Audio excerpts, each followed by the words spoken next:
Okay, guys, welcome back to Let's Get Freaky podcast. I'm super excited to welcome Vic to the show. Vic, how are you, sir? Thank you so much for being here. I'm very well, thank you, Tommy, and thanks very much for inviting me on.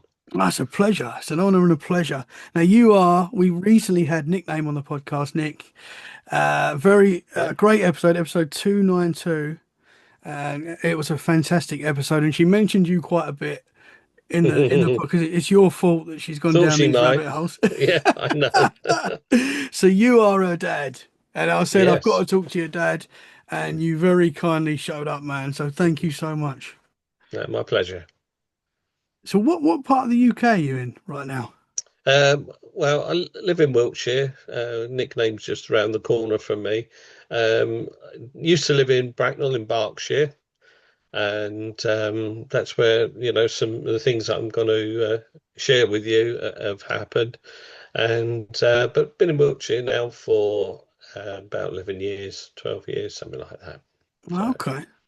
Well, Nickname gave us some teasers when it did comes to she? your encounters. Yeah, so I'm very excited to hear, man. So I would like to go to the start, the very beginning, where this all began for you. Okay, well, firstly, it started off with the sort of paranormal experiences, really, when I was 5 years old. But can I just give a brief overview of my background? Absolutely. Um, yeah, I think it's a good idea to get that in before we get stuck into all the details and what have you. Where I used to live was in the flight path of Heathrow Airport.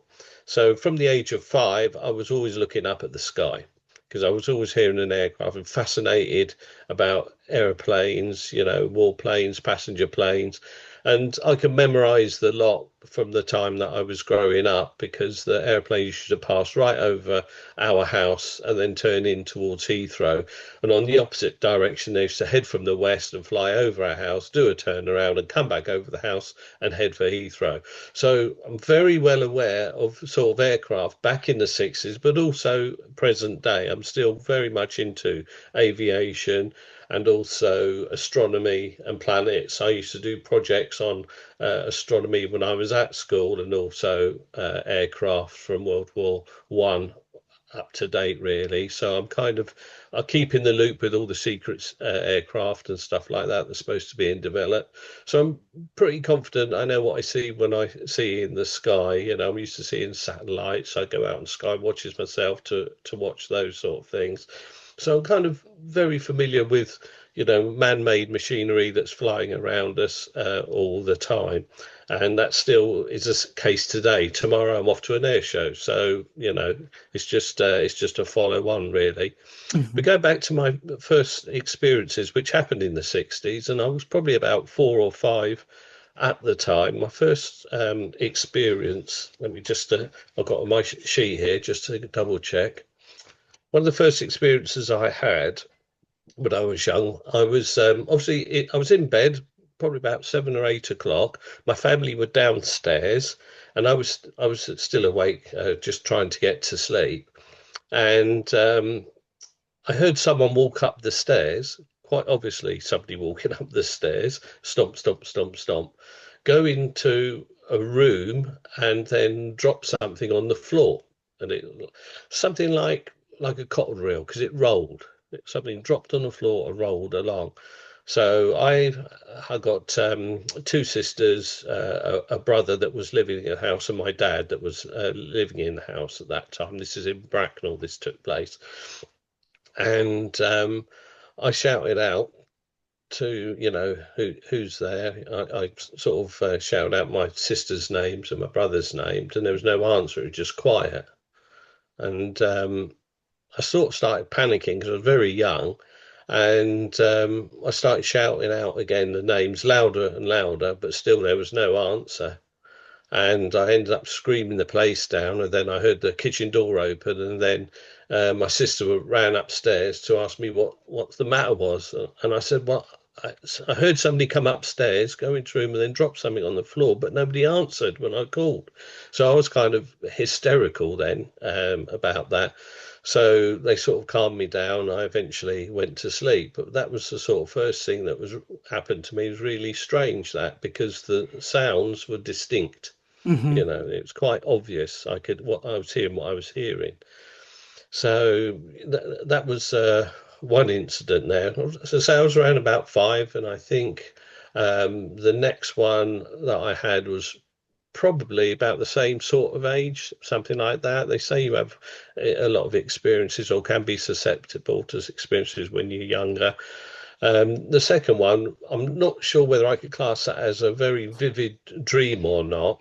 But whilst I was sleeping, I felt a very hard punch in the middle of my back, and it kind of woke me up with a start. And I sort of in my mind's eye, I got the impression it was like a fist, a pointed fist with points on the knuckles, because it really hurt. And I woke up with a start, and I think by then I was just living with my father. Then I was still fairly, say, five or six. I think a lot of them moved on by then, and it just frightened the hell out of me because I didn't know what it was, and I sort of started sweating, and I didn't know what was going on. But it could have been just a bad dream, but one that I could feel, Yeah, man. Did which you have you a don't need. physical You mark? Was usually it? wake up in a panic, but I felt a real hard punch in the back, Yeah. and that got me up straight away. So Wow. Do you that remember was if there was like a bruise there or anything, or was that? no, no. At that age, very young, I just sort of, after recovered myself, calmed myself down, and just passed it off. Really, as a sort of another incident. Mhm. So that was another one. Say some of them are quite brief and might not seem that significant. No, that It's is, only man. later up, and just seeing that one. Right, Would you okay. would you say you grew up in it? Was it a haunted house? Was there No, quite a lot of weird no, no. stuff? This is the thing. It was a brand new council house, four bed for all of us kids and my dad and my mum, and it was brand new. There was no reason to have any sort of paranormal experiences in that house at all. The whole estate was built over the 40s and 50s on the forest land from Windsor Great Park. It extended right out into Bracknell, as far as East Hampstead, which is the region I lived. It was all forestry at one time. So when they started building houses in the mid to late 50s, they obviously took all the forests down and what have you to put these houses in. But no, there was absolutely no reason or call for it really. And I was a little bit moving on to the third incident that happened. I was a bit old, like a teenager at this point, and I was in sleeping in my bedroom. All my other brothers and sisters moved on, got married and whatnot, so I was just living in the house with my dad. And it was late one night. Not late one night, but sort of at night time. I can't remember if I was getting dressed or undressed in my wardrobe. What we had in this particular house, you had a walk-in wardrobe. So, and this walk-in wardrobe had a side part like a shelf that you could put stuff in and store stuff. It covered the staircase basically, and then I had some hanging space in there. And it was whilst I was getting changed, I can't remember if I was getting undressed or dressed to go. I think it might be getting undressed actually. And I heard this quite um, distinguished moan right behind me, and it felt like a woman in pain. It was just a real horrible, painful like moan, and it was right behind me, and I leapt out of that wardrobe, ran as fast as I could, kicked my dad's bedroom door open while he was asleep, and he said, "What's going on? What's the matter with you?" I said, I heard someone in my wardrobe because I didn't look back. And it scared the hell out of me because it was a real proper human voice. And it scared the bejesus out of me. Yeah, I'm not surprised, And man. and he said, "Oh, just go back to bed. It's nothing. This house isn't haunted and all that." And I thought, my heart was pumping crazy. And I kind of snuck into my bedroom. I didn't go anywhere near the sort of walk-in wardrobe. Grabbed my pillow. I remember I slept with my head on the kitchen table that night because I was too scared to go back up. But that happened only the once, but that really scared me. Hmm. Hmm. hearing someone behind you that's not there, sort of thing. Yeah. And yeah, that's sort of the main three paranormal sort of experiences I had. The other little one that I had was we used to have a cat called Mickey in this house, which my sister brought home, and then she left, and then me and my dad were minding the cat, sort of thing. He was a tabby cat, always got into fights, and but always came back home and what have you.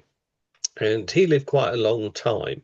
And I think it was about 1969 or 1970, something like that. He just died of old age. And I remember coming back from school once. We had sort of hedges before we had the entrance to our house. And as I rounded the hedge, I actually saw the ghost of Mickey sitting on the doorstep like he would normally sit. And it was like, what, you know? And, his proper form and shape was everything there.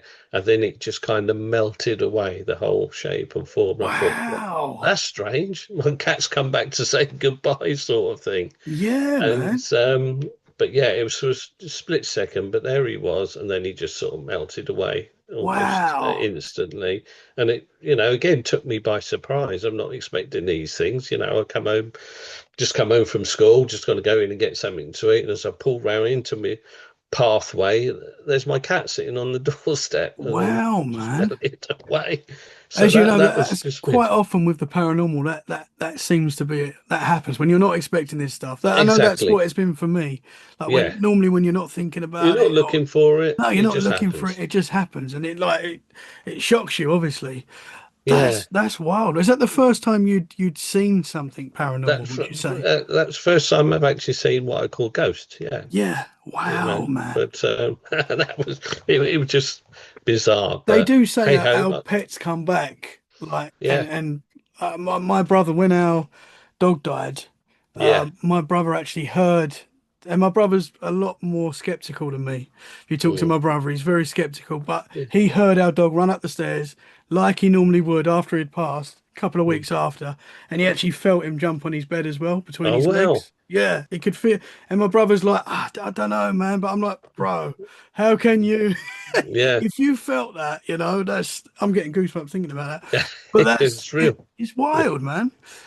Yeah, I actually also as well in this house when we first moved in, or not long being here, we was all downstairs in the kitchen having a meal at the table, and yeah. a black cat ran past me. I jumped out Oh, my skin, and my wife's like, "What's wrong?" And I went, "I've just seen a cat." And I looked around the house, all the windows were shut, there was no cat in the house, but I saw what I thought was a black cat run past me, and I was like, "Whoa!" We didn't have a dog at the time either, so it wasn't the dog. So that was very strange, man. So yeah, I've seen ghost so cats. yeah, so that's the paranormal side of things, and I don't think I can say that I've had another sort of experience like that since. Okay. But certainly, you get more open-minded as you grow up to these sort of things, Hmm. and so, well, the next thing really was my first sort of UFO experience, which really piqued my interest after this. And what happened there was my sister used to deliver antique paintings down to the south coast. So we used to get on the M3. I used to go with her sometimes and sit in the car while she dropped these paintings off just to go out for a ride, sort of thing. And I was 11 at the time, so it was 1971. And we were driving back up the M3. I think we was coming through Hampshire, that sort of region, and I just wasn't paying any attention. I was just looking ahead at the traffic we was going up. And my sister said to me, "Oh, look up in the sky. Look over there." So I looked through the windscreen, looked up, and I could see three bright white dots in a pure blue sky. It was no clouds or nothing like that. It was a really good day, very clear. And I thought, oh, that's strange. I thought, blimey, I've heard of flying saucers, but maybe they're real. And so it was in a triangle formation, and then it was probably only in sight for about a minute, maybe even less than that. But as I was staring at it, I noticed that one of the corner lights blinked out and then ended up, just of a blink of an eye, in the middle of the other two. So it's like a line then of three dots from a triangle to a line. And then watching that again, one by one, they just blinked out of sight. So Whoa. that, say the sight wasn't very long at all, but I thought, wow, that is interesting. I've never seen anything like that before. Hmm. And after that incident, I went to the library. I was reading books left, right, and centre on UFOs. And this is another thing, really. I've probably read hundreds and hundreds of books of all UFO paranormal types of books, and sort of come to my own conclusions at the end of that, probably 20 years ago, what's happening, what's going on. And so, obviously, being interested in aviation as well and knowing all the aircraft that are flying, that was really interesting to me, because there was no shape to it at all. Hmm. When an aircraft approaches with lights on, well, you see the lights first, but then eventually you'll see some sort of shape behind it. You'll see the wings or a tail, or you'll see the front of the aircraft. You'll see something eventually. But these were just hanging there in a bright blue sky.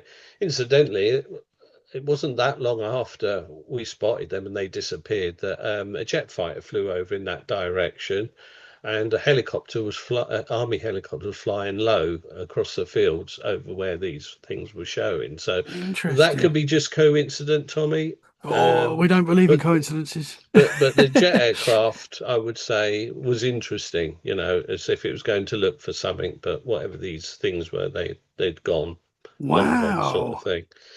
I know it's So difficult, but how big would you say they were? I know that's difficult to they were judge. like very bright stars, like Venus is at its brightest. It was like seeing that in broad daylight, three of them. And you wouldn't Wow. see three bright stars like that in daylight. I've never No. had, Yeah. in all my life. So Wow, man. that was my very first UFO sighting, and that's what piqued my interest. Got me reading books. So right, there's a bit of a leap there because these have happened over 60 years. I haven't been seeing them every year. It's every so many years, and they just pop up. You're just in the right place at the right time in most cases, I find. Hmm. But if we fast forward to 1977 now, I had several sightings there, and obviously, I'm living. Our house is right in the middle of the fly path to Heathrow, so I'm watching everything that goes over. Always sky watching, because I've just got this fascination with aircraft. Watching Concorde fly over, doing a turn over the house, and stuff like that was really interesting.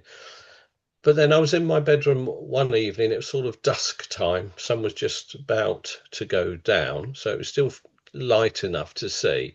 And from the direction of where the aircraft used to approach from the west, I saw a very bright white light. And I thought, oh, that's probably a jumbo jet coming back from America or something like that. So, I'll watch it. But as I'm watching it, it's really, really slow.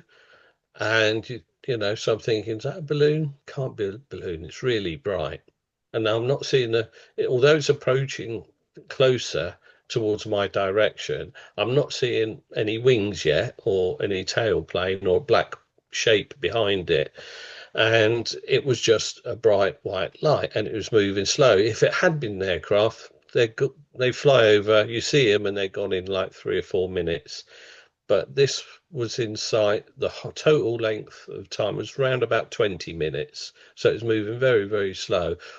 It looked like a satellite, but satellites travel at something like 15,000, 10,000 miles an hour. They're really, really fast. They don't stay in view for very long at all compared to this thing. So I thought, that's really interesting. And I'm staring at it, this big white blob in the sky. I'm thinking, I know, I've got a telescope. I'm going to see if I can see a bit closer, because by then I'd established not an airplane, because it's closer to me and there's no shape or form at all. It's just a round, bright white object. And so I lifted my telescope up to my eye and sort of handheld it, and judging where this white spot was that was flying over. And I thought, well, it's got to be in this direction somewhere. And I'm looking, and I couldn't see anything. So I took the telescope down. I thought, that's weird. And then it was just a blue sky. And then it's like a dimmer switch. It came back on again. I thought, what's going on here? So I lifted it again. Right, I can see you now. And I couldn't get my telescope on it because every time I tried, it switched off. And that's really, really weird. It Yeah. just dimmed out, it faded out nice and gentle.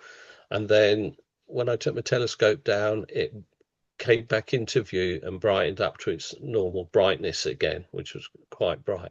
I thought, this is weird. And I did try it a couple more times, but every time I kept one eye through the telescope and one eye on the object the last time I did it. And that's when I saw it dim down with my left eye that I was looking at. It just faded out of sight until I took my telescope down and it came back on again.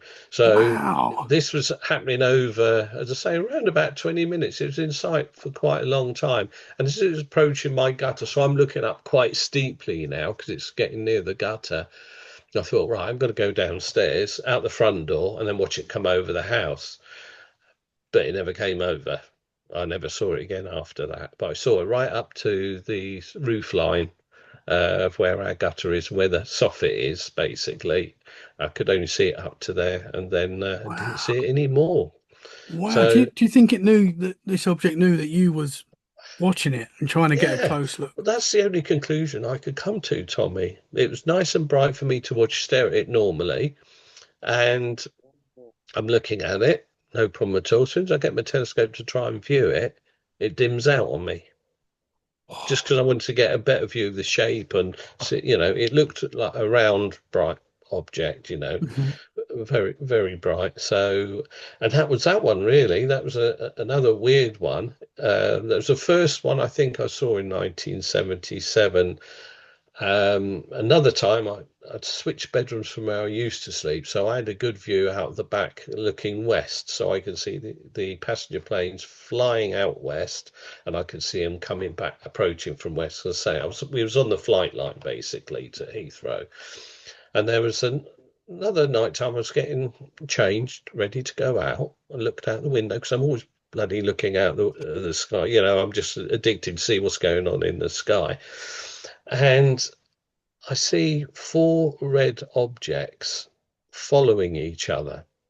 No flashing lights to indicate they're helicopters, just four, and they were kind of rectangular shape, I would say. I'm not going to say tic tac, they might have been, but I'm thinking more rectangular red objects following each other in the distance, just over the top of the houses, not very high up.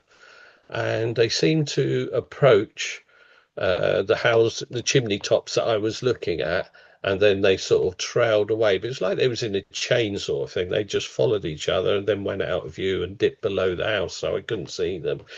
They weren't in view for very long. They're probably about 5 minutes or so, something like that. But again, very strange because that's where the aircraft, where I saw it was where the aircraft, passenger aircraft, always approach from, and that's why I was staring at them to see if there's anything, any other lights or indicators, but none, just pure red rectangular lights following each other and just sort Interesting. of coming towards me and then disappearing over the rooftops, um, not to be seen again, sort of thing. But again, Well, that was different. And I thought, well, there's no flashing lights, there's no strobes, they're just red lights, look seemingly in a line mhm. following each other. And that was another bizarre 1977. So I'm going to And just this go this through this it. is obviously before. I mean, now we've got drones and stuff, which kind of add to the Yeah, confusion a little bit. But obviously, yeah, drones are a very new thing. So these, well, yeah. we know anyway. Yeah, and But this was 77. I don't even think drones existed as they do no, now, where you yeah, can pick them off the shelf and buy yeah, them, because that would exactly. be kind of something, obviously, I would have sort of lent towards Hmm. back Hmm. in those days. So I'm just quickly looking at my list again there. Again, these red objects, they weren't moving very fast, but they were only in sight for about 5 minutes, so plenty of time to Hmm. take it in. So we come to the point where I was having a chat to friends. They knew I was a bit of a UFO nut by this time, and they were sort of, well, they could be true. Another one was very skeptical. No, I don't think they're true. And one of my friends who was sort of open-minded said, well, why don't we go and see if we can find one then? Let's And go. and I said, well, the most common place where people seem to have seen UFOs over the years is Warminster.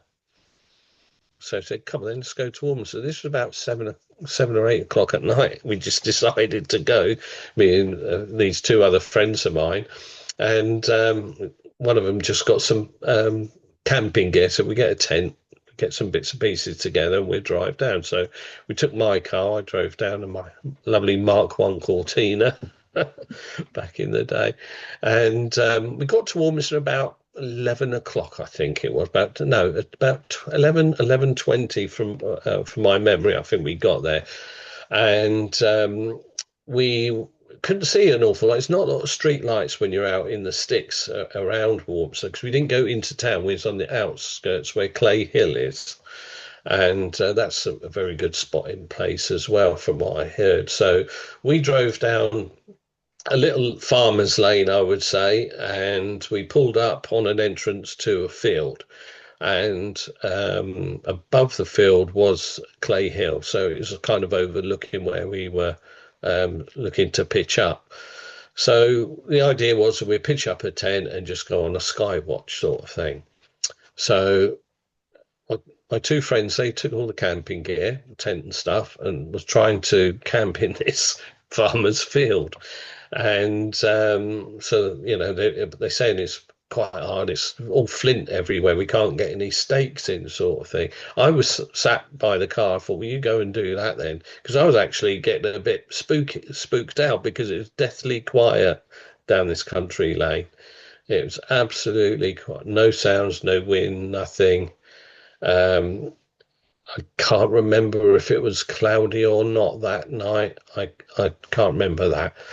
But whilst looking down the lane, I could see a house, probably a farmer's house, or a little clutch of a terrace of maybe 2 or 3 houses, something like that, a little bit further down the lane. So they're trying to get these stakes into the ground, and I'm sort of standing by the car, kind of not feeling too comfortable being out there exposed, sort of thing. And I'm looking down this lane, and then I see a light, and it looked like somebody was walking up the lane with a lantern, because it was swinging. It was sort of swinging and bobbing, this light. And I thought, oh, strange that somebody's come out this night with a lantern, that's very weird. So I keep staring at it. And I find this is quite a common feature when you're in company. You don't alert your friends until you've tried to work out what you're looking at, if you know what I mean. Because if it's an airplane, it's no big deal. So I'm staring at this thing for a couple of minutes, trying to work it out. And I'm realizing that it's getting closer. And I'm also seeing it, because it's like a bouncing ball, it's bobbing up and down. And it would go down, and I would see a glow from where it dipped down, like it went down in a dip or something like that. And then I'd see it bounce up again, and I'm still thinking, I don't think that's a lantern. And that's when I sort of alerted my two mates. I said, "Yeah, can you see that thing coming? It looks like it's coming up the lane." And I'm getting more spookier by the minute. And they looked at it and said, "Oh yeah, we can see that." And said, "Come on, let's shine a torch and see if we can get it over." And I'm saying, "You sure you want to do that?" So we're watching this.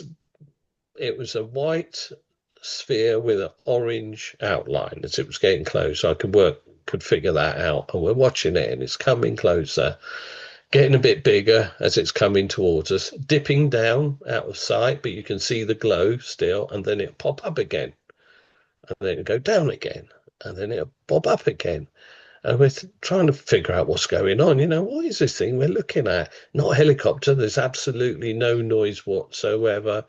Nothing, no trees rustling. It's just deathly silent, it was. And this thing made no sound as it was approaching to us. So definitely wasn't a helicopter, because you can hear helicopters from miles away. And it wouldn't have been a plane, because there's no other lights. It was just a solid, round, white light with an orange tinge around the edge. Now, by this time, I'm starting to get a bit panicky. I thought, what we got undone here? Be careful what you wish for, sort of thing. My mates were quite keen to sit it out and just see how close it does come to us. And I said, well, I don't like the look of this, and I'm not hanging around. I'm going to go. And so you can either stay and find out what it is, but I'm not. It's getting, close enough as it is already. So anyway, they decide, okay, let's get the hell out of Dodge. And so they all jumped in their car, and this thing's still coming towards us. And I thought, right, I will spun out of that farmer's drive as fast as you like, back up the lane to the main road where we came in from. And I was really sort of panicked at this time. And then we found another lane. I parked up in the lane, we pitched up, and we slept in some old farmer's track. And so Wow. the next morning, we gets up, we say, well, let's go back then to where we stay, where we was trying to pitch up and see if we can get some idea of what this object was, what sort of size it might have been, and what have you. So we go back and we look down, and where the actual clutch of houses were, that it was a sort of dip down, but actually looking over behind the houses is where this object was coming from. So for me thinking it was coming down a lane, it was actually behind these houses, and behind these houses just nothing but fields and hedgerows. And so we worked out that this object that was approaching us was still quite far away when we panicked and legged it. But what it was doing, it was dropping below the hedgerows. That's why we could see the afterglow when it dropped down. And then once it crossed a field, it would bob up again, jump over another hedgerow, and then skim across the ground, and then bob up again when it hit another hedgerow. So this is what the bobbing up and the down that I kept seeing and couldn't figure out what. And we also estimated the size of it would probably roughly the size of a normal house, three bed, Wow. say detached house, something like that. So it wasn't small at all. And it was, and I thought it was getting too close, but actually it was probably, 4 fields away or some 4 or 5 fields away as it was coming down the sort of meadow area. So it's quite distance away, but we worked out that's probably how big it was. So we didn't obviously hang around to find out, but we worked out it's a decent size. It wasn't just like football, it was like a big house, and it's crossing fields and bobbing up and down and coming down the other side, crossing the field up again and down the other, but it was coming in towards our direction. So that was the only time that I've gone and looked for something, and probably wish I Yeah. hadn't done at the end of the day. But that was an amazing, but very very scary. I'm not going to lie, it was Yeah. a scary experience, and I was in two minds whether I was going to follow up with this idea, is go looking for them. But they said, "Come, this is for you. You like UFOs, let's go and look for them." So I Yeah. thought, yeah, You but look into the paranormal, it looks back, man. yeah, it is. So Wow, that's that's big. I mean, that is a big. it's big. It was a big object, and it was Yeah. crossing the fields. Obviously, wouldn't fit in a road. Really, it was too big for that. Some year, I think it was only about 2 years ago. I actually went to Clay Hill myself to go on top of it and have a look down. And I saw the place where we pulled in at the gate is right at the bottom of Clay Hill in this field. And I looked to see the clutch of houses, a little farm there down the lane. And then I looked beyond that, and it's just fields with hedgerows. So I thought, well, I can see it was coming, sweeping down that meadow, that hill, bobbling over that hedge, went along, bobbled over that hedge, and I worked it out, and yeah, that was substantial, that sighting, and that's one that's in Yeah. my memory for a long time. And Yeah. it was frightening, definitely, and the place was so eerie as well, Tommy. It's so not a noise, no rustling, nothing. It was just pitch black, and there was no moon, and it was just very very dark, and you couldn't see hardly anything. That's why we had torches. It was that Yeah. black. It's So interesting that you had that like that negative vibe as well, and you got yourself out of there, oh which I yeah, think yeah, is good. It's good to listen to that. But I'm a scaredy cat really when you no, face I it. am. I think, but that's I was 17 then. I would say now though I'm a much more open and less spooked, and I'd probably take me back there now, and I'd probably sit there and wait it out. because I'm more open to the possibility of all these sort of things happening, weird and wonderful stuff. But I'm not scared as I used to be, Hmm. even though I was looking at a scary, reading about a potentially scary subject of flying saucers, UFOs, and people being abducted and all that. That's all very scary stuff. But Hmm. Hmm. nowadays, I'm a bit more braver, I would say, to a Yeah. point, probably. Before I say, right, that's it, close enough, I'm off. Yeah. I mean, So, what do you think would have happened if you'd? I mean, I know it's impossible to know, but yeah, I don't if know. My mates would have stayed. Well, they would have stayed longer to see it come closer. mhm. Um, so who knows what would have happened? Say one was very skeptical anyway, but he wasn't after that. Yeah. After that episode, he wasn't skeptical, and the fella that was open-minded was very well open-minded. Then kind of proved a Wow. point, Yeah. that UFOs exist in some form or other, And and and that paranormal and that stuff. was an area of a lot of high strangeness because obviously that's Yeah, why you went there. Warminster, you can't beat it. That's the place, to Yeah. go. But I honestly didn't believe we'd see anything. I didn't, I've read all the Warminster happenings around the Warminster. I've read books about the Warminster thing and all sorts of stuff like that, and the big loud clangs and bangs that were going on in the 60s. But so it seemed to be a mecca for UFOs back then, sort of thing. So that's why we chose that place to go back to. But yeah, that was that one. Interesting, So, man. so I had several sightings in '77. So it must have been what they call a flap year, a UFO flap. Because if I can see three or four, incidents in one year, that's good. I've never seen that. Never had that experience again in one year, seeing so many. It's one every other year or something like that these days. If I, as I'm always looking up in the sky, that's my problem. I'm just fascinated with what's going on.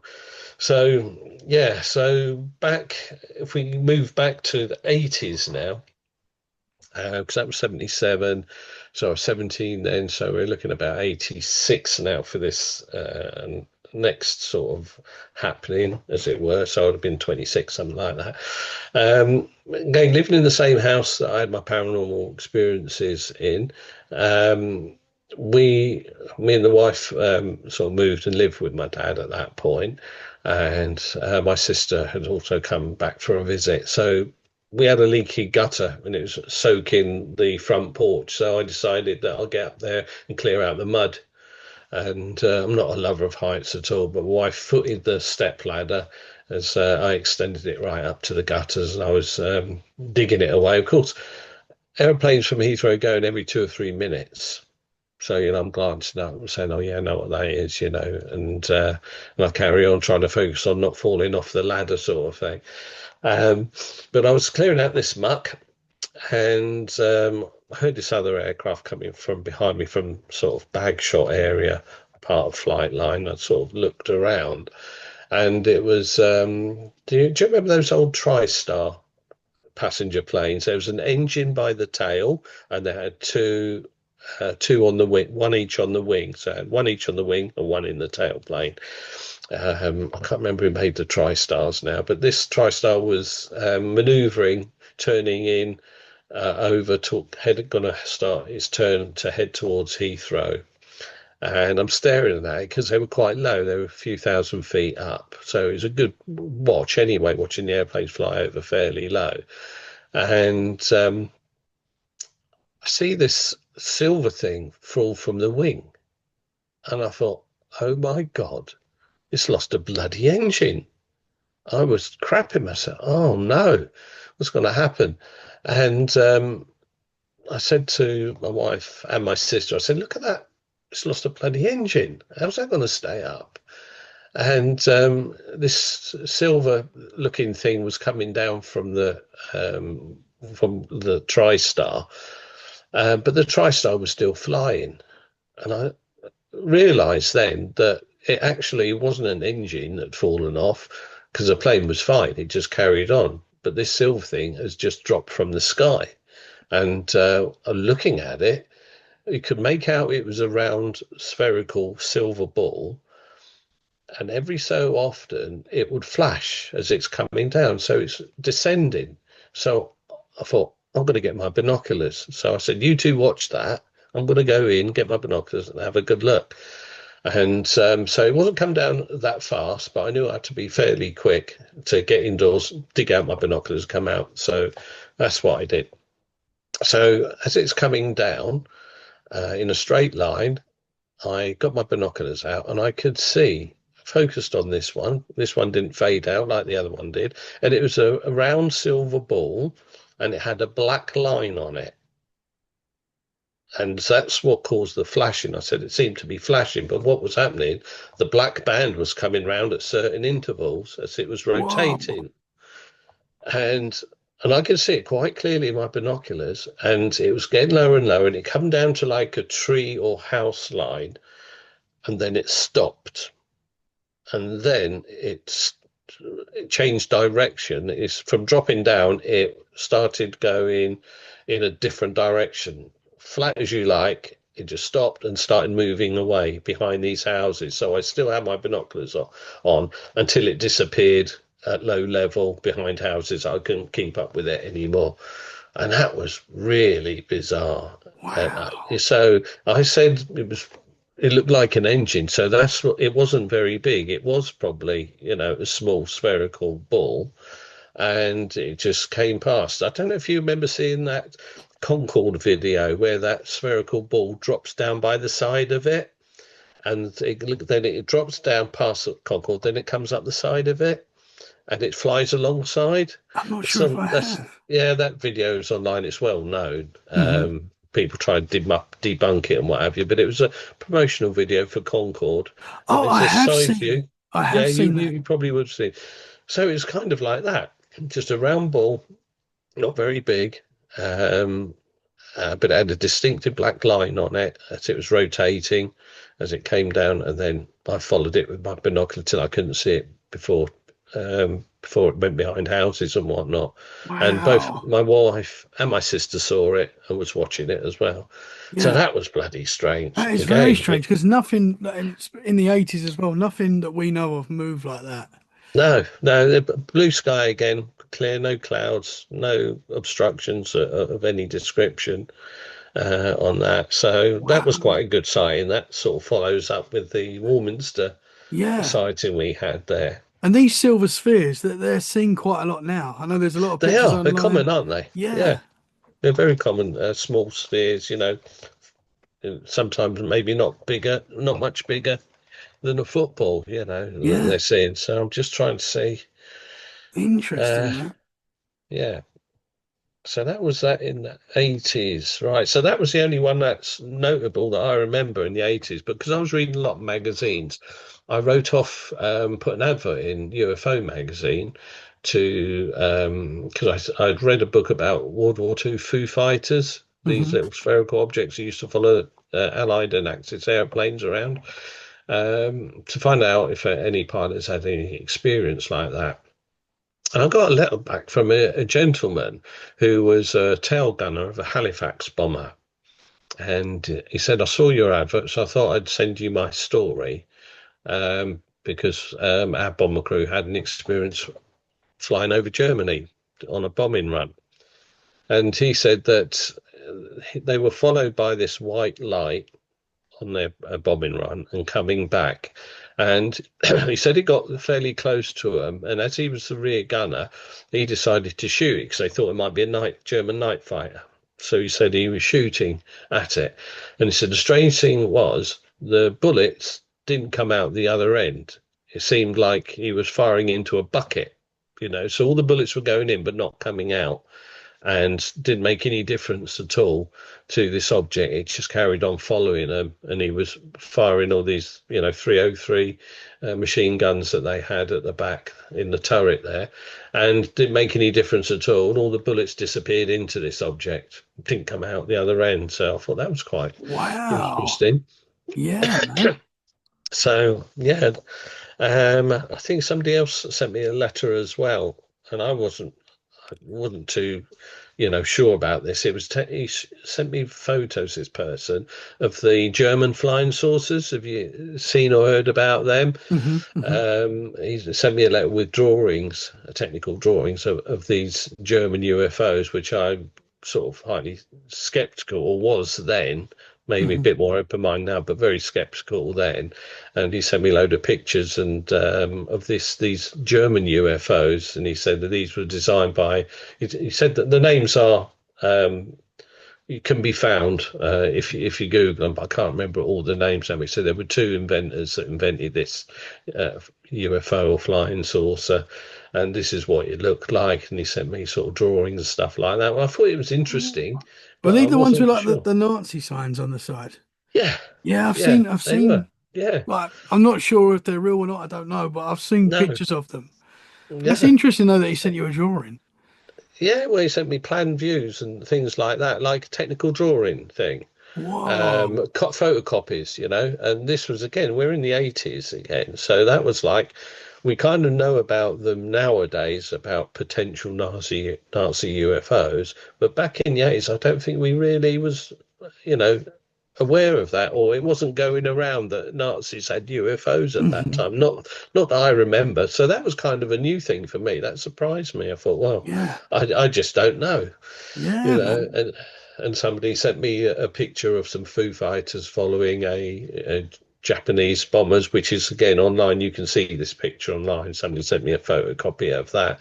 Hmm. So that was quite interesting for a while. Yeah. So the So guy that was shooting at one of the yeah, objects, did he say how it like how that finished? Did he say if it like flew off or disappeared or can I you remember can't that? remember, but he said they were doing evasive maneuvers, corkscrewing as well. They bank the plane and they twist it, spin it round to try and lose whatever's chasing it.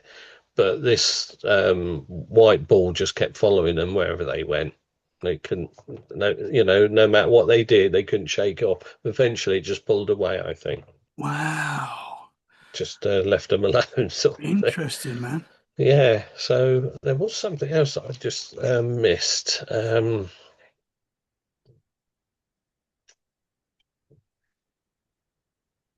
Oh yeah, there was another incident going back to 1974. I don't know if I wouldn't say it's paranormal, but it was just a very strange happening. Um, I came home from school, and not long after I got in, we also had a pet dog at this particular time, and I could hear a rumbling like an earthquake, and that's what it felt like. It felt like there was an earthquake happening. The windows were shaking, the glass was shaking in the frames, the whole house was shaking. I thought, what the hell's going on? It frightened the life out of me. So I hid under the sink because I thought the whole bloody house was going to collapse on me. And never had an earthquake before, in Bracknell or anywhere else for that matter. But it lasted for about 2 minutes, something like that. But it's horrendous shaking. The dog went and hid, scared the hell out of her. She dived off somewhere, and I never, you know, I don't know. I never asked anyone else if they felt the same, but I think it was, to me, it was like the whole street that would have felt the same thing. But it was definitely in my house, and the house was shaking and rumbling, and it was like, oh, a bloody earthquake. That's weird. It's Whoa. scary as hell. Then I sort of fast forward to the age when I've got into reading more and more books about crashes and UFO retrievals and that, which is the kind of the thing that I'm really only interested in now, because I think once you open the lid on that, then it makes everything else true.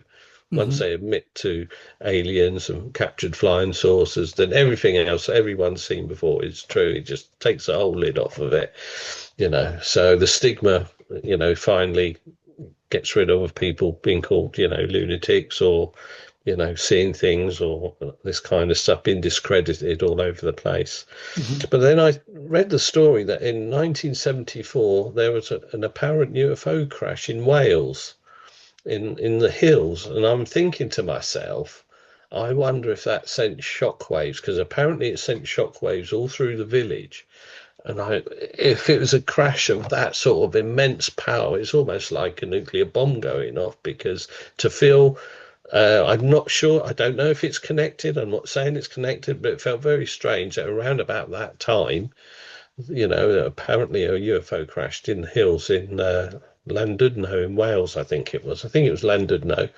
And Interesting. I thought, I wonder if that was in 1974 as well, you see. And I thought, I wonder if that sent shockwaves, right out into sort of Berkshire Yeah, I just wonder. I don't know. I'm not sure. because I'm it not wouldn't be sure. reported on the mainstream news. Like they wouldn't if if they're No. keeping this stuff secret. If They, they mention it, they mention it once and that's it. You never hear it again. You've yeah, got to be at the right time, the right place, because you never hear anything. They squash it straight away, yeah, basically, if it yeah. gets out. But those things never go reported, things like that. But that was just, again, just a bit of a weird incident, that one. That's So, and that was in interesting. the age of, say, they're all spread out, all these different things. So, in the 90s as well, I went to my first UFO conference in London, in the Science Museum there. And that was a really good experience there. I met with um, Peter Robbins and Larry Warren from the Rendlesham Forest incident. And Oh he wow. just wrote Yeah. that book called Left at East Gate, which I bought and got him to sign for me. And it's interesting chatting to him about that, Rendlesham Forest incident. And he said, "Boy, they don't tell you half what's really gone on there." Oh And it looked wow. like that these UFOs were scanning the weapons dump, in Lakenheath, wasn't it? RF Lakenheath, was it? Yeah. So that's where they were storing all the nuclear bombs, and they were being scanned, he said, by these UFOs. And Wow. we were treated very badly because of what we saw from our, you know, higher officers. They gave them drugs and stuff like that. It was really, really bad, really, really out of order what they was doing to the poor Mhm. soldiers that unfortunately saw these things. But that was a good conference because it had all the good old school people there, Stanton Friedman and George Knapp were there. I was listening to their stories as well in the auditorium. So yeah, that was a good experience going there. I've only ever been to one big one like that. I can't Yeah. can't remember if Nick Pope was there then. No, I don't think Nick Pope was in the news as much then. So Interesting, because a oh lot of people say UFOs started coming into our culture when like nuclear weapons were being created. yes, But that's these right. these Yeah, things are like stepping in. They're like they seem to be they're very watching from interested. afar. They see Yeah, us yeah, making these weapons, we can blow ourselves up. So like, hang on, we yeah, better come down and yeah. Yeah, they're stop them definitely from being destroying watched themselves. and monitored, Tommy. There's no Yeah, doubt about yeah. that. They're very interested, especially since the atom bomb testing in 1945. That's when, you know, a lot of the visitations kicked off. But I do believe it goes back thousands of years. Hmm. I think there's more interest since we've had nuclear uh, arms, is what they're interested in. Hmm. I'm going to switch back now to 86. I missed something there. Actually, it might be a couple more. I used to work for British Aerospace years ago. Bracknell used to have a depot down there, and I worked in the maintenance team. I had a few family members there. My wife's father worked there, and my brother-in-law worked there as well. And getting there, we used to start about 8 o'clock, something like that, and we used to go out for a bit of a chinwag outside. And again, still repeat again that Bracknell was in the middle of traffic. Air traffic was flying over all the time. So I was taking a look and watching fly over because they used to come fairly, low enough to see. But I'm there talking to my brother-in-law, and I'm looking out in the sort of something caught my eye looking out into the distance, and it was like a white oval shaped aircraft. Sorry, not an aircraft, object, and it was moving very, very slow. Again, like those red objects, seemed to come a bit closer and then stayed at a certain distance, probably a few miles away, something like that, and quite low in the air as well, sort of just above the horizon, really. So I'm watching this object. And again, I'm not saying anything to my, in fact, I didn't say anything to my brother-in-law because I knew he was skeptical anyway. So I was just watching it while I was having a chat to him. Uh, I noticed that there was no airplanes flying over. They seemed to have stopped. I thought, that's a bit weird. So there I am, still looking at this object, and it's moving quite slow. And then that eventually disappears behind houses as well. Now, again, I couldn't see any. It was bright. It was definitely an oval shaped, bright white object, unmistakable. No wings, no tailplane, no sun shining, reflecting off it to, make you think you're seeing something at a weird angle. Because the first start, the passenger aircraft, would never fly that low anyway. Because say it was much lower on the horizon. It was probably 3, 4 miles away, maybe in the distance from where my observation point was. And but while this was in sight, very strange. It's almost like time stood still because we was outside a busy road as well. And for some reason, I didn't really see any cars going past our factory, and yet there's cars up and down all the time. While I'm watching this thing, airplane stopped. No sort of cars were going past that I could remember. Certainly, that is weird because I probably watched it for, I don't know how many minutes I put it down here for. Mm, Probably 5 minutes. I don't want to exaggerate, but it's probably 5 minutes. But 5 minutes is a long time when you're staring at something. That is a long time. You can take a lot of information in. Hmm. And when it went out of sight, I see a passenger aircraft fly over again. And these are flying over, Tommy, every 2 minutes because they're following each other and they're literally landing, within a couple of minutes of each other, as you probably know, Hmm. and they take off the same way. So it's very strange to have a good 5, 6 minutes of not seeing any aircraft fly over because they were constant. They were That always is flying over. interesting. Yeah. And the fact that the road got busy again, I Hmm. don't know. That's just And that bizarre. And that I is something thought, you do hear as well quite often with a lot of paranormal things that happen with like, when people are in the forest and they say all of a sudden it goes deathly quiet, you can't hear a yes, cricket, you can't hear yeah, anything. nothing, yeah, And then people have an experience, whatever that is, whether it's seeing a light or, yeah, whatever yeah, it is. There yeah, seems to be something going on there, man. We're like, yeah. I don't know what it is. What do you think happened? What do you think I don't know. It possibly? gives you the impression that time stands still for that period of time while that object is flying through airspace. It's almost like time stops for everything else. It passes, and then everything goes back to normal again, like it's Interesting. passing through. I have sort of read books that have that sort of experience before, where Mhm. time seems to stand still. And I don't see any traffic on a busy road. That all stops while observing this object or whatever it might be. Every Mhm. time stands still while it's in view. Then when it flies off, everything goes back to normal. Yeah. So it seems to be very much like almost like a personal thing. And I Hmm. often wondered, when I've seen these objects, I'm sure other people must have seen these if I've seen, but maybe they don't. Hmm. Maybe you just see it because you're at the right place, right time, and that's that's how you get to see these objects. So Hmm. It could be it's uh, meant for you, maybe. Maybe you're meant to see that at that time. I don't know yeah, what. I don't know what the reason is, but yeah, and it's strange. I suppose it's just that I'm always looking up anyway, and even though I was watching airplanes daily, I always still look up, especially because then by this time I'm well into UFOs, so I'm always seeing if there's something else there Hmm. as well. Excuse Hmm. me a sec. It's very So, interesting, man. so we're going to switch to a cryptid now. Oh wow, let's go. So I think Nicholas might have mentioned this. Nick, they might mention this before.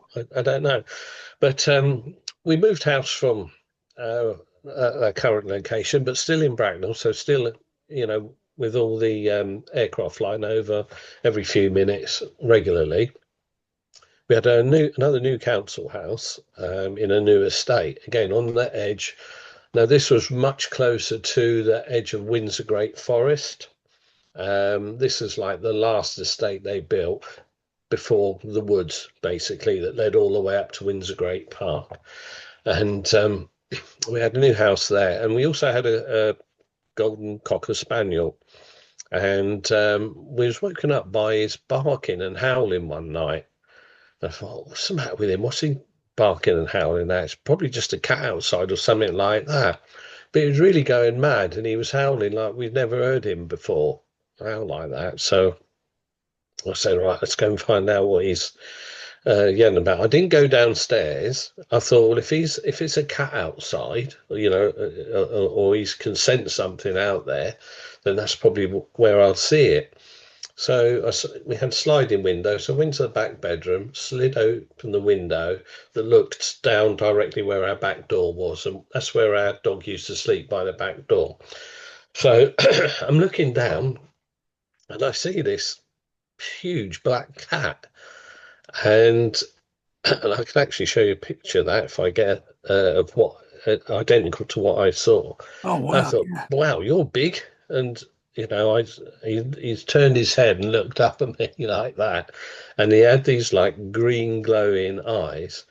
And I thought, wow, you're big. And we had dividing fences which were 4 foot high. So this was no little cat. It's a little cat. I don't even think would be able to, at a push, jump to 4 feet and hang on to it if they're lucky. And so he was just there right outside the back door, and that's why the dogs go mental, basically. Wow. And I thought, wow, you're big. Big to the fact, to the point that it wasn't like as big as a leopard or a cheetah. Much smaller than that, probably a third of that. But a long black tail, long skinny legs. And I came and I'd done some research on that because I knew I was coming on line with you sometime soon. I thought I'd do some more research on that just to try and be exactly sure what I saw, what I thought I saw. And there's a talk about the Surrey puma and all these Exmoor pumas and things like that. Well, when I done my research, I worked out that it was actually a black panther because I also reading into it as well. Panther me is kind of a generic term for some big cats that are in the puma family, Hmm. but it wasn't a full-grown one. It was a small one, I would say, and after it looked up at me, it looked down again and just leapt over the fence without touching it. It took one leap and it was gone into the neighbour's garden. And we're talking a Wow. 4 foot high fence, Tommy. So you kind of get to know the size it was, big enough to leap over that. Whoa. I don't know if I can find that Man. picture I quick mean, enough. panthers, black cats, and big cats are reported all over the UK. They are, yeah. So that's why I'm sort of toying with it. Is it really a cryptid, though? Because they seem to be quite common. Do you think it could possibly like a type of cat? Because obviously, I believe it was in the 70s when the big cat laws came in, and Yeah, people just let them out, let them loose. A lot of people just let them loose. yes, they did, the rich people. Yeah, I don't yeah. know. Is it possible that these cats? Oh wow, that's what you saw. Yeah, identical. That's the closest match after doing Wow. all I the mean, Google. that's big, and that You is see the length of the legs there. yeah, So yeah, looking at if you look at the grass behind Tommy, you'll see that it's not a massive cat, but it's big enough and yeah. a That's lot big. larger than a If I domestic saw cat. that in the That's probably a forest, baby, but yeah, it's I similar would to be what. worried. If I saw that in the forest, I'd be very worried. Wow, Yeah, man. I mean well, that's a panther. You know, if you've yeah, seen, it is. Yeah. wow, So that's yeah, it was incredible. strange. It was just strange, but I thought, wow, I thought you're a big cat, Yeah, you're not your yeah. little tabby cats or the cat that we used to have, sort of thing. Did anyone else in the area report seeing anything like that? Do you know? Well, in the news, there was always sort of snippets like, do you remember John Craven's news round back in the day? Hmm. Yeah, they Hmm. used to do little local reports about puma sightings and things Yes. like that. And like you say, on the news, occasionally you'd get a report of somebody seeing a puma or a big black cat Hmm. somewhere. Hmm. Yeah, so yeah, those sort of reports were around. So, and especially now that those sort of reports are quite common. Hmm. So I Hmm. look back now And when I was back then, I thought, wow, this is highly strange. This is a big, big black cat. And now when I look back to that, I think, well, they're so common now. So is it really a cryptid, or is it just a rich owner decided they can't keep feeding the Yeah. size of what they got in Oh, animals, so they just let them loose? and maybe these cats, maybe they interbred, and maybe there's a different species that looks like a panther. Maybe I don't Yeah, know, but yeah, my mother-in-law had a sighting with her sister about over 20 years ago, and it was near the M25 in Brentwood, and yeah, it was they just saw one at the roadside. You know, yeah, uh, and they both saw it, and they both were like, yeah, Did you just see a black panther? And they both, yeah, and yeah. obviously that sounds wild, but and at the time I remember because I love this stuff, so I'm talking to my mother-in-law about it, and Mm, I remember when I was a kid, so about the same sort of time that this would have happened. mm, I remember reading it was in our local newspapers that people were having these sightings in Brentwood of mm, black panthers and other big cats. So mm. it's so interesting, man. They're definitely out there, I think. Yeah, well, it's good. I feel kind of a bit privileged to have seen something like that myself, and it Yeah. was definitely what I showed you there was identical because you couldn't quite see on that picture, but they had green eyes as well, Hmm. sort of green glowing eyes, sort of staring at me. That was weird. So, Yeah, and I, I mean these cats, if they don't want to be found, they won't be found. Like they no, don't, people often say like, why are we not seeing more evidence and stuff? But mm. they're they won't be found if they don't want to be. It's Yeah, you'd think that there might be enthusiasts, like Bigfoot enthusiasts, and go try track them down. That somebody'd say, "Well, let's go and find a black cat." Then, if there's so many out there, but Mhm. nobody does, do they? Mhm. They Yeah, you don't yeah, hear of any people searching for these big black cats that are yeah. supposed I are mean, roaming around. I've talked to a few people that are looking into it, and there's a lot of evidence to support that there are these creatures Mm, out there. yeah, But yeah, it's like any of this stuff with the paranormal, it's very hard to get it nailed down. yeah, Especially when it comes to the mainstream media, they don't tell us a lot, as we know. no, no, you get nothing out of them. So. Yeah.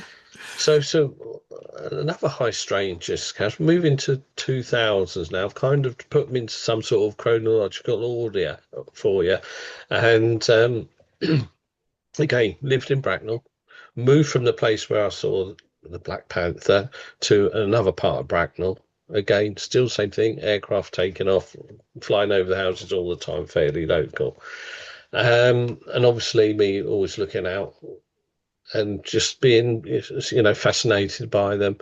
But on this particular occasion, I was out in the back garden in our new house that we moved into, and I'm looking up at the sky, and this is going to sound really strange, and I wish I had a picture sort of to show it to you.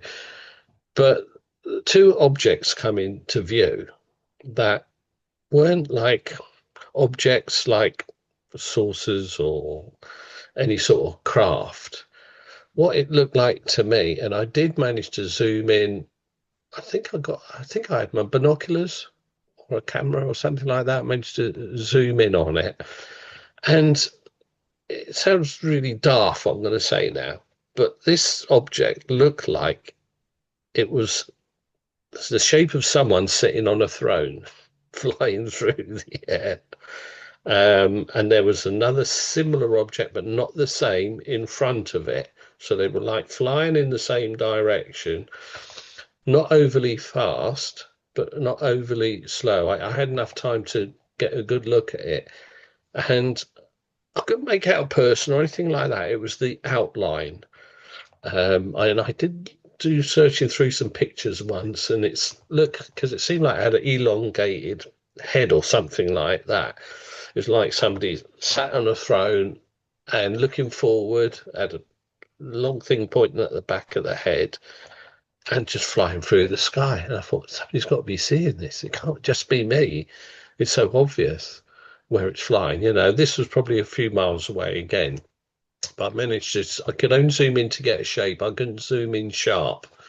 And I tried to zoom in the other one. And this was just like someone standing up, basically. It just sounds so daft what I'm saying now, but it's exactly what I saw, you know.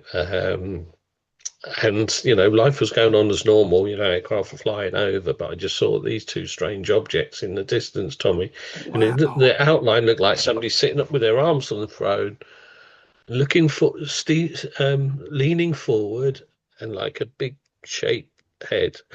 And the closest picture I came to that was an Egyptian queen, sitting on a big elaborate throne, quite a wide throne, arms on the her arms on the arm arms of the actual chair or throne, or what I called it a throne because it was big. It wasn't a normal chair, and she's leaning forward, and she's got this big elongated head at the back. And I thought, if I didn't know any better, that's exactly the same shape. At least I saw. Wow. I Oh, wouldn't say it's the same thing, but it's the same shape, and it was just totally out there, totally weird, wow, and man. never saw it again. But just surprising if you look at the sky from time to time, you never know what you're going to Oh, see absolutely, flying man. about. But that's How big would you say that was? Like, if you had to guess. oh well, to me it just looked like a normal size of a a big throne, if you like. I Hmm. don't know. I can't really put a sort of size to it. Yeah. It could have See, been any see. size, Tommy, to be honest with you. Hmm. But that's the shape that it looked like. So I have no Wow. idea on Could size. I I know you wouldn't even said want to guess. you saw the shape? Could you see Yeah. like any details inside No, or? I could only see the blurred outline. I was at full focus then. I think was it I can't remember my camera phone or my actual camera, or even my binoculars at that point. I think it was my camera, but it was that far enough away. But the thing is with me, Tom, I can pick out things in the sky that bloody miles away. Nobody else can see. I can spot a Spitfire from miles away, and I tell people what that is. Hurricane, Spitfire, Lancaster. I just know the shapes over the Hmm. years. I've just Hmm. gotten used to it, Hmm. and I'm very good at picking out things from a distance. And so I literally, when I see these things flying over, I just picked it out, just caught my eye. I'm looking up at the sky and I caught this black thing moving slowly. So my interest is locked onto it to try and find out what it was. And it just flew across in the distance, top of my house, Wow. miles away. That's just weird, but there is weirder to come Wow. later on. And I think I see these things because I'm always looking up. I think that Hmm. should become No, apparent now to your listeners absolutely. that No, I'm always looking absolutely. around. And I Yeah. think, if you just go about your daily business and don't take any notice what's flying around you, you Hmm. won't.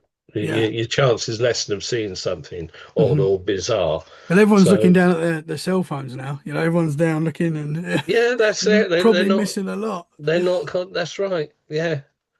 So, Right. So so that thing that you saw, the throne, I know. yeah, I'll call it What? a throne, Egyptian throne, because that's the only thing that it resembled when I Yeah. looked, Have tried you to look heard it up. anyone No, else report never, something like that? That's interesting, never man. heard that before. Sorry, wait a minute. There was a program actually. I think it's called "The Truth Is Out There," Yes. where Yeah. someone had filmed like a witch-looking person. It looked like a witch on a broomstick with the tall hat and everything. Hmm. They investigated that. Again, it's just so weird, to see someone like, Interesting. and like also don't know if you saw the proof is out there, where this person was filming what looked like a pterodactyl Hmm. Hmm. flying Yes. over, Yeah. and it bends its head People. down and looks below. So Yeah. I don't know if it's true or not, but I think what it does, it opens the idea that it's not impossible to see strange Absolutely. out of the ordinary, objects, or you know things like witches and Hmm. Egyptian queens flying Hmm. around. Yeah. No. It just is so bizarre. It sounds really silly, but Um, what's that? Let's have a look. Right. Okay. Another little object. I don't know if you can call them UFOs or not. Again, like I just said, Tommy, I can pick things out from quite a distance, usually.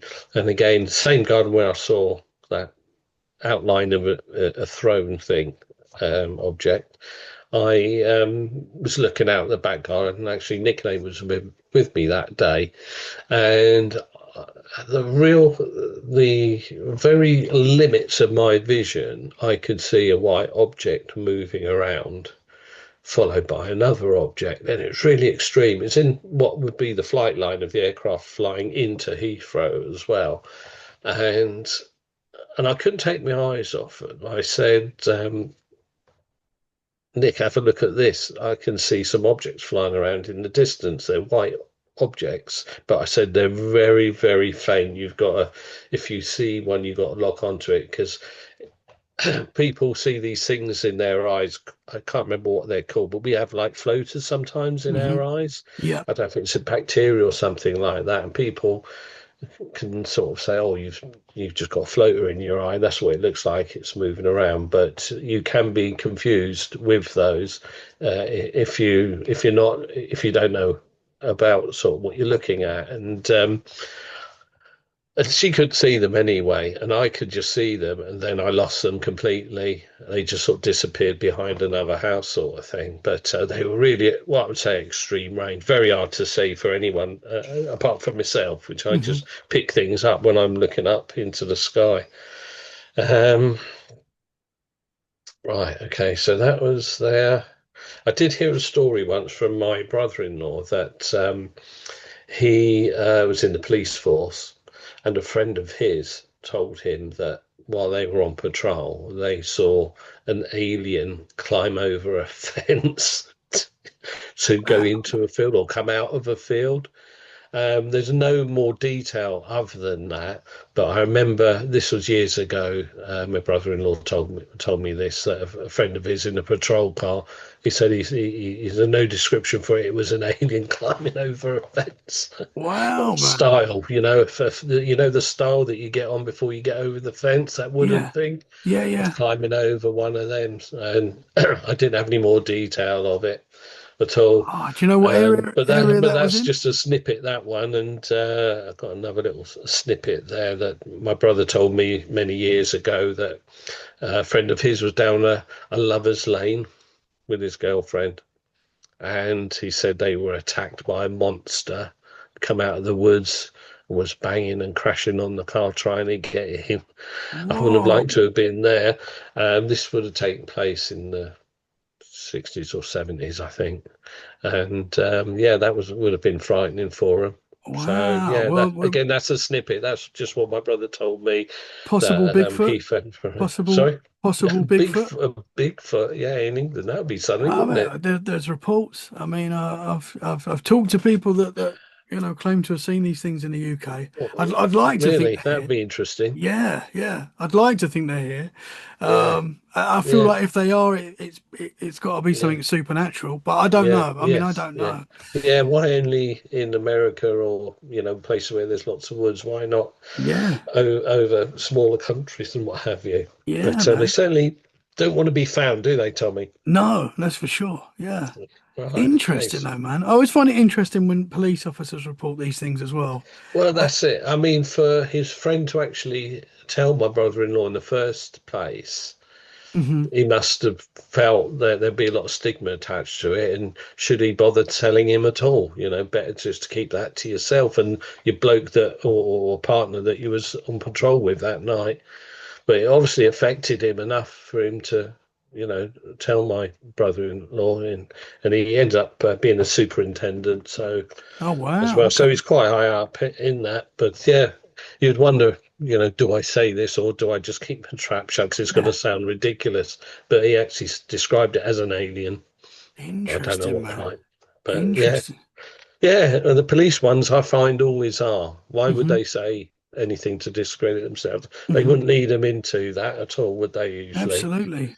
Could be daft. So I've seen a couple of crop circles as well in whilst I've been in living in Wiltshire, which has been quite interesting. I did see one in the 70s as well that my sister took me down to see, and that kind of startled me again to see these fantastic shapes in the wheat fields and what have you. So I find that interesting. I don't believe there used to be a story saying that a couple of lads called Doug and Dave used to go around with their bit of planks of wood and the string and all Yeah. that.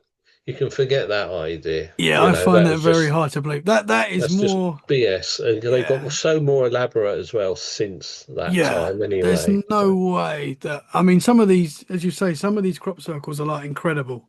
And I yeah, just you can't imagine. And you'd be a genius to do something like that. I mean, that's yeah. up there with building pyramids, surely. Yeah, You know? exactly. Yeah.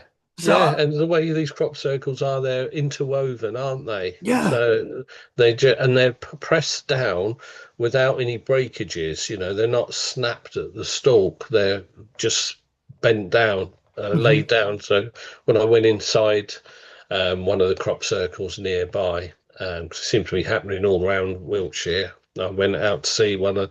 I didn't feel any vibes standing in the middle, anything like that. There's a few people laying down, say, yeah, we'll come to you if you lay here. I thought, no, I'm just walking around.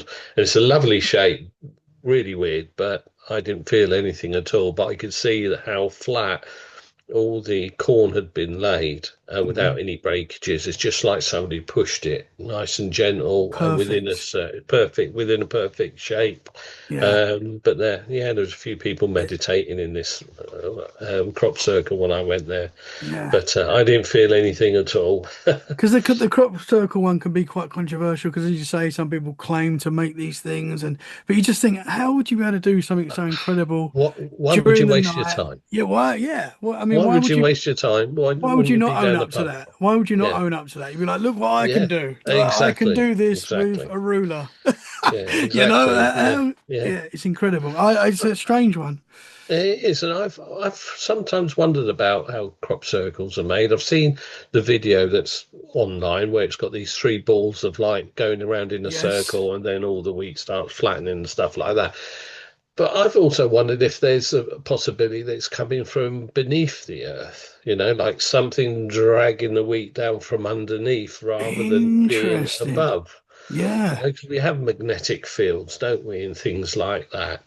And so I think there's as much weirdness going on below the ground as well as up. And I'm just wondering if these are kind of drawn from somehow underneath.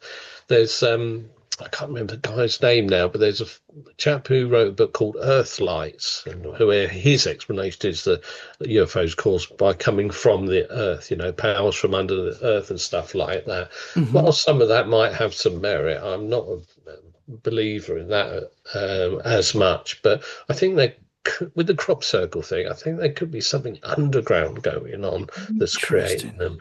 It makes Yeah, sense because it does make sense. you try and do that sort of formation from above. Um, what sort of equipment would you use? You'd have to be very sophisticated and well out of this world really to hmm be able to create something like that. hmm So both sides of the coin because nobody really knows if they create from above in the first place. It's an assumption, I think, by all of us that are interested that it must happen, from hmm above. Maybe a UFO cloaks itself, comes down to the cornfield, starts using its magnetic waves or whatever it does to press the corn down. That could be one theory, but I'm hmm just wondering if there's something happening underneath as well. Yeah, that's interesting. I've never thought of it that way before. So Yeah, yeah, could be, man. it's weird. It's just it's a possibility. So Yeah. so we've been in Wiltshire now for 11 or so years, and for quite a few years, I thought, well, here I am now. I'm in Wiltshire, the place where crop circles, and you think you're going to see UFO every day. And guess what? I've seen nothing for years, absolutely nothing. And until recently, really, over the last, I think probably last 5 or 6 years, I've seen a couple of odd things in the sky here. The first one that I remember seeing was going to see, we get planes that fly over here, military and commercial, but they're a lot higher up. In Bracknell, they were quite low, but they're quite high up here. So, but then, I still look up when I see it because I'm just curious. I can't help myself. And so I'm looking up at, because I can hear some plane coming, and I would say round about good thing about flight radar it can give you a good insight into different heights of what aircraft are. So I've kind of got used to that because I use flight radar when I'm looking at the military stuff go over, seeing how high they are. So I'm estimating about 34,000 feet. I see this long orange worm-like object, and I don't want to. It wasn't a balloon because it's way too high up. In fact, commercial aircraft passed underneath it at about 20,000 feet. So it was at least 10,000. It was quite a way up. But again, I can pick things up and I stare at it and I watch it. And it, as I say, it looked, like those long balloons you could get and blow up, just a long balloon. It was kind of a thickness of that, but it was long and it was curling and twirling around. Don't know if you've ever um, done this before, or if you've ever gone fishing, if you're digging up worm, if you take the worm out of the earth and then put it on the ground where it's exposed, it wriggles all over the place. Well, this kind of object was doing the same kind of thing, but not fast. It was doing quite slow. It was like changing shape. It was straight, then it was curly like a banana, and then it would curl back on itself as it was moving really slow, really high up. I called my wife. I said, "See if you can see what I'm seeing now." And she looked up and she could see it as well. So there's corroboration there. Hmm. And so she saw it. She said, "Oh, well," she just said, "Oh, that looks weird." And it was literally nothing else. It is just a weird orange, long, elongated worm-like object. Wow. Was it And like when a, I've, sorry, sorry, was it like a living organism in the sky? Like a, kind of. Kind of, yeah. It wasn't a ship like a craft. It hmm. was something I've read because of all the books I've read. There's been instances where people said they've seen like objects, living objects in the sky from the orbiting ISS, have taken film and pictures, and there's a lot of stuff that we're never going to get to see. But there have been theories that there are living organisms in our atmosphere. Yeah. But you can take that where you want with it. Is it possible? I don't know. Hmm. But it's not that sighting that I had is not has been seen before. Other people have seen weird sort of moving, shape changing objects in Hmm. the sky, and this was very high up. As I say, and a passenger plane flew underneath it, which I estimate was about 20,000. And I knew that this worm-like object was a lot higher than that. Sort of Wow. right up there. So You that was might have what I said, thought. did Oh, you say what color that was? You might have said like orange. it was orange. Yeah, yeah. Oh, Yeah, yeah. It was an orange. and that's strange as well. Like, I mean, obviously. It just it beggars belief, really. It just sounds mad me even talking about, but Mhm. I saw it, Yeah, man. and that's all there is to it. People can take it or leave it. Hmm. Uh, okay, got another one here that only happened a couple of years ago, and I've been walking around the estate. And when I finish work at sort of 5 o'clock, I go for a fitness walk around industrial estate that's nearby. And so I'm walking around this industrial estate, clear blue sky again, and I look up and I see what I think is an airplane approaching. So I thought, I'm going to watch this, see where it goes. And after looking at it, and like I've said to you before, after a while you're going to see wings. You're going to see something that resembles an aircraft. Or I didn't actually see an aircraft, and it was slowly approaching. Again, an aircraft would have come and gone in the time that I was watching it. So it's coming closer. Then I make out it's actually like, dare I say it, a tic tac shaped object, but short one, a very stubby tic tac shape object, and it's coming towards my location. Again, I would say that was about 30,000 feet up, something like that. And so I'm watching it. It was probably in sight for nearly 10 minutes, I suppose. It's moving real slow. Any aircraft would have got long gone past. So it approached my location. Then it done a gentle arc, a sort of when it gets near the top of my head where I can see it, and then moves in another direction. So that would be moving sort of north, I think, sort of south, and so it came approached to me from the east and then done a slight arc and started heading north. And I could see definitely then it was the shape of a tic tac type object. It wasn't an airplane, no wings, no tail. It's close enough for me to easily observe that. And I know that when you look up high, and you can be mistaken with aircraft when it's the sun shines on it and it only shines on the fuselage and it looks like a tic tac object, and though the tailplane and the wings are in shadow. So I'm aware of that sort of phenomenon as well. And so, there was nothing to hide any wings, or it was just there in the blue sky, nothing else. So I always look out for those things, because I'm a bit of a, believe it or not, I'm a skeptic myself. I check all the other boxes before I can say, yeah, that's definitely. I've seen aircraft in unusual conditions as well, and I recognize that. Hmm. So I know when I'm seeing something that's not conforming to what my checklist tells me, sort of Yeah, thing. yeah. And so that moved away slowly, went off into the distance. And I thought, there you go. There's another sighting, of a non-aircraft flying over, and it was Tic Tac. Just it's funny how Tic Tac seems to be the go-to word recently, and they seem to be being seen all over the place. In fact, Hmm. nicknames seen a Tic Tac as well. I don't know if she mentioned that to Yeah, you. yeah, yeah. Flying a lot lower Hmm. over the fields. You can really get a stop to see it properly at the time, she said. That was near enough a similar time frame, so probably the same year, which I think, what do I put that down? 2022, 23, something like that, a couple of Interesting. years back. So again, not seen anything like that, not seen anything like a worm, um, like an orange worm. And one of the other things I saw, I think it was either last year or the year before, we've got a big green in front of our house, and it's we're sort of we live on our estate is on the side of a hill, basically. So when I'm coming back from my usual walks, my exercise walks, I'm looking up at the sky, looking over the whole town. You can see from the top of our pathway, that's the other side of the green. Again, I'm looking up in the sky, nothing happening, and then I see this very strange. It looked like a person on the end of a parachute with no parachute, just a line. And I was staring at that. I thought, this is blinking weird.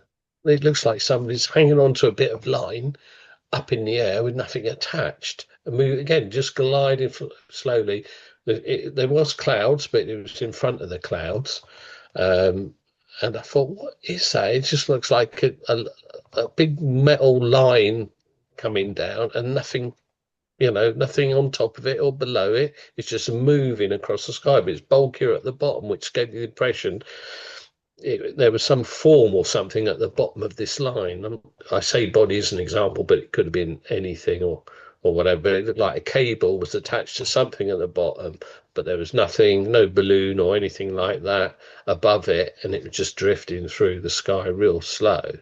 And so I ran down to my house and got my camera, because I got a good zoom on my camera, and went looking for it out the front. But of course, it's gone by then.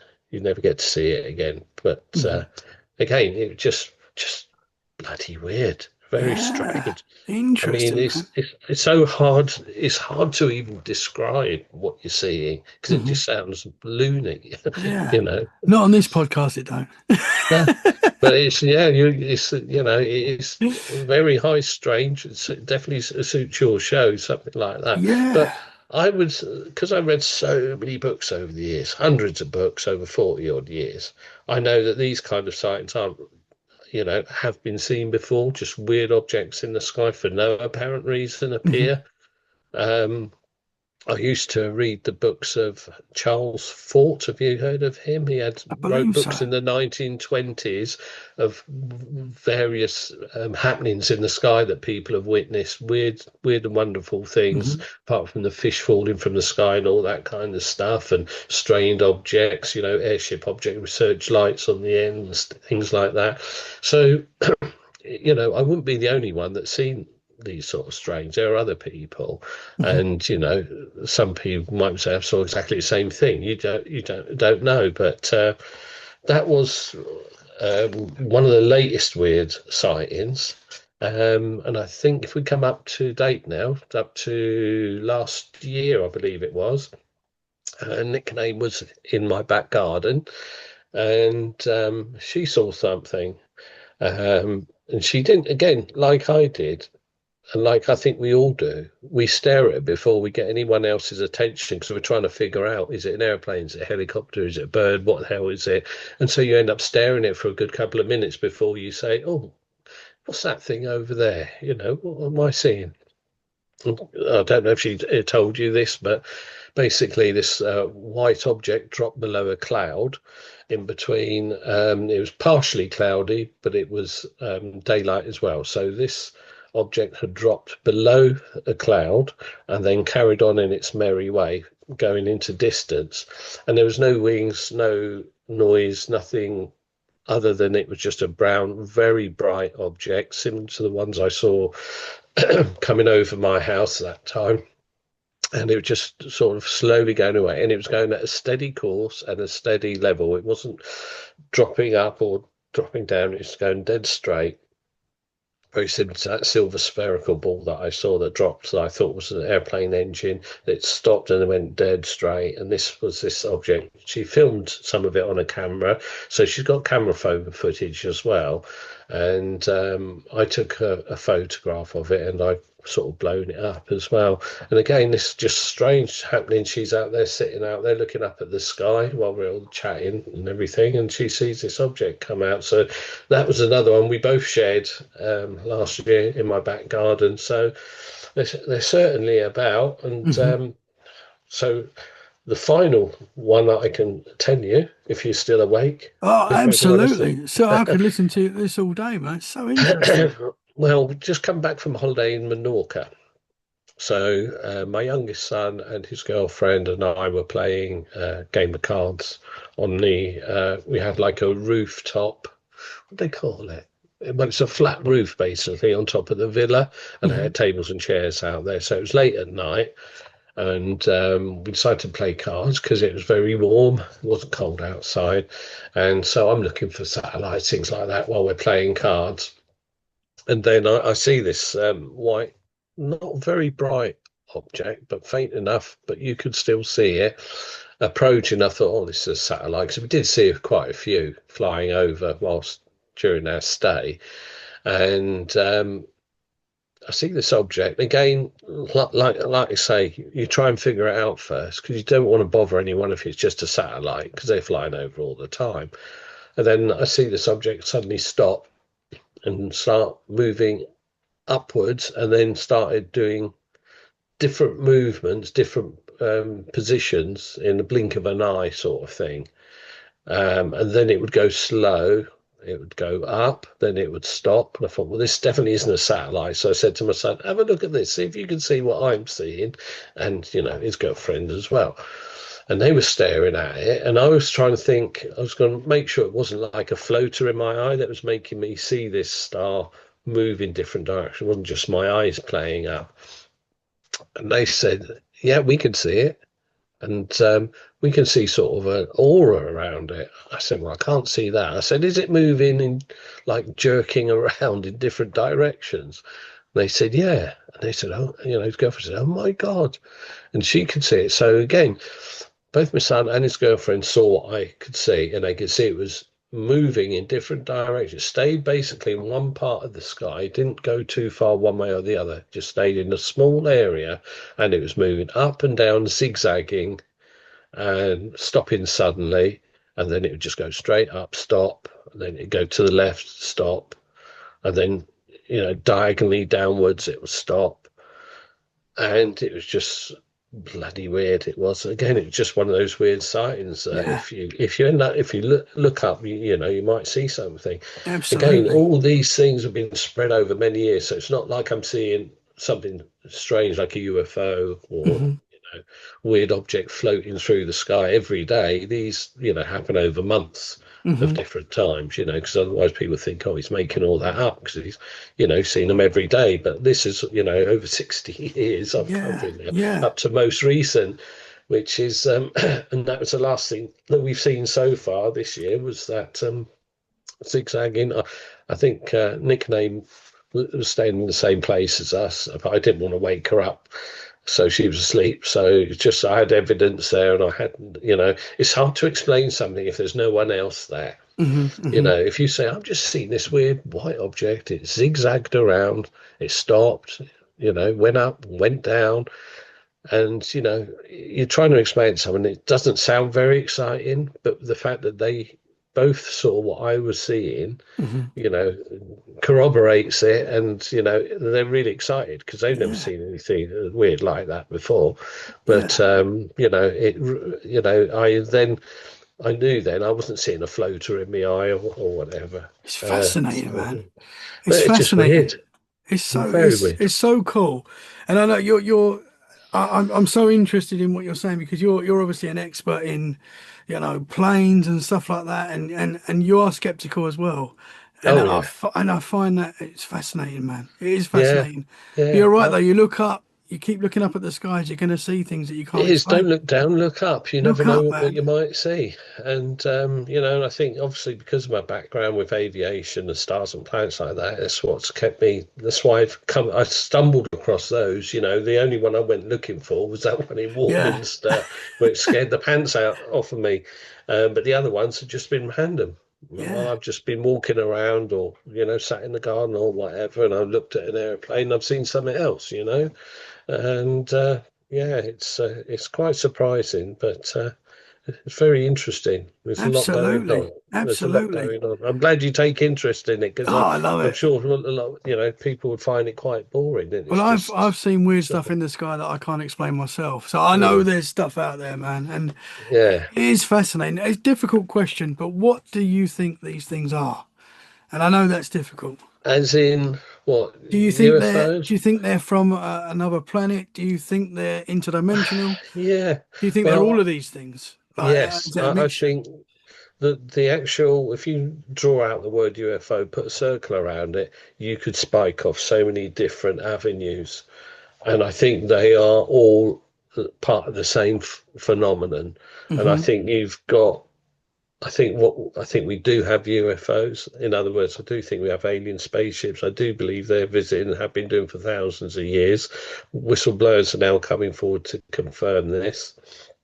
And, again, they very high credentials, these people. Why would they lie? Why would they, you know, bring a hellstorm on themselves when they don't need to? They want us to know. So you've got the alien aspect. I think you've also got the paranormal is linked to that. I believe that there is portals where things can come and go, all Hmm. manner of things, from Bigfoot to UFOs to weird and wonderful objects that don't make no sense, like Egyptian thrones flying through the sky.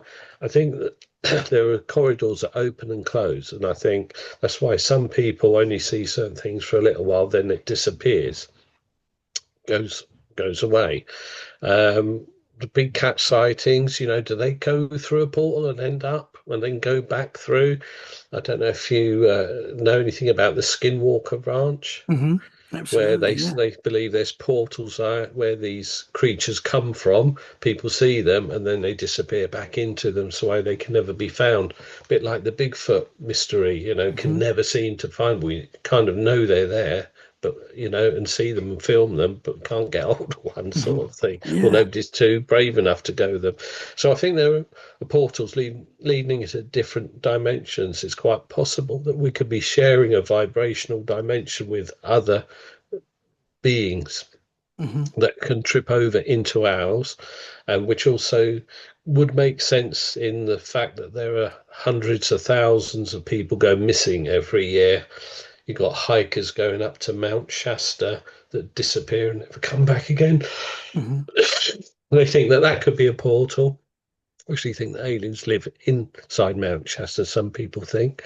So I believe the disappearances of human beings is linked to all of this as well, where people just wander off or they, just disappear from thin air, leaving their room like they were going out, but nothing untoward and they can never be found again. Um, so there is that aspect as well. I think there's a lot of links to all of these paranormal experiences. Hmm. Um, so yeah, I think you can open a door, accidentally go through it, and maybe you can come back, maybe you can't. I don't know if you've read these sort of stories that you see in reels on Facebook where these people claim to have gone into the future, time travel and all that kind of stuff. Absolutely, You yeah. know, there could be an element of time travel involved as well. It's such a Hmm. huge subject, Yeah. and Maybe how we perceive time is different yeah, to what really is going on.